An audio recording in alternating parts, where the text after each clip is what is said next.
Kidney हमारी body का एक बहुत ही इम्पोर्टेंट पार्ट है जो ब्लड को फ़िल्टर करने का काम करता है और साथ में ही हमारी बॉडी से वेस्ट प्रोडक्ट को निकालता है और जो बॉडी में एक्सेस जो पानी होता है, ज़्यादा पानी जो भर जाता है, उसको भी निकालने का काम करता है। अगर स्टार्टिंग में अगर किडनी में कुछ फेलियर आ रहे हैं, किडनी अगर सही ढंग से काम नहीं कर रही है, तो वो आपको अपनी जो परेशानी है, उस सिम्पटम्स के माध्यम से बताएगी। इनको पहचानना बहुत ज़रूरी है ताकि जल्दी आपकी जो इलाज है, वो स्टार्ट हो सके और साथ में ही आप जो है इसका पूरा ट्रीटमेंट लेके अपने आप को किडनी डैमेज के जो अर्ली सिम्पटम्स हैं, उनमें से पहला सिम्पटम आता है यूरिन।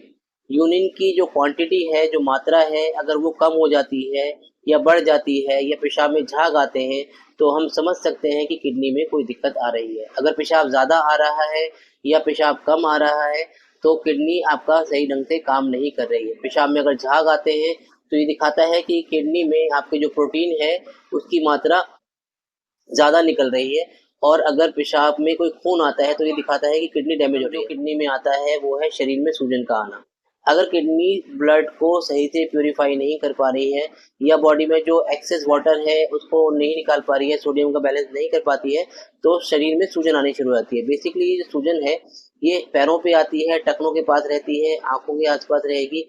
ये ढंग से काम नहीं करती है और ब्लड को फ़िल्टर नहीं कर पाती है, तो आपकी बॉडी के अंदर जो वेस्ट प्रोडक्ट हैं वो डिपॉज़िट होने लगते हैं और किडनी डैमेज होने से ब्लड फॉर्मेशन में भी इफ़ेक्ट पड़ता है, जिसकी वजह से आपको एनीमिया होने की यानी कि हीमोग्लोबिन के कम होने की संभावना बढ़ जाती है, जिसकी वजह से आपको बॉडी में थकान, वीकनेस हमेशा महसूस। अगर लंबे समय तक किसी को डायबिटीज़ रहता है, वो किडनी को डैमेज करता है। हाई ब्लड प्रेशर को भी देखना होता है कि अगर हाई ब्लड प्रेशर रहता है, तो हमारी जो नेफ्रॉन्स हैं, उनमें उसका प्रेशर रहता है, उनकी आर्टेरियोल्स पे, जिसकी वजह से आपका जो किडनी का जो फंक्शन है, वो डिस्टर्ब हो जाता है। फैमिली हिस्ट्री है किडनी डैमेज की, तो वो भी इसमें आते हैं, वो उनको भी थोड़ा-सा रिस्क फैक्टर रहता है।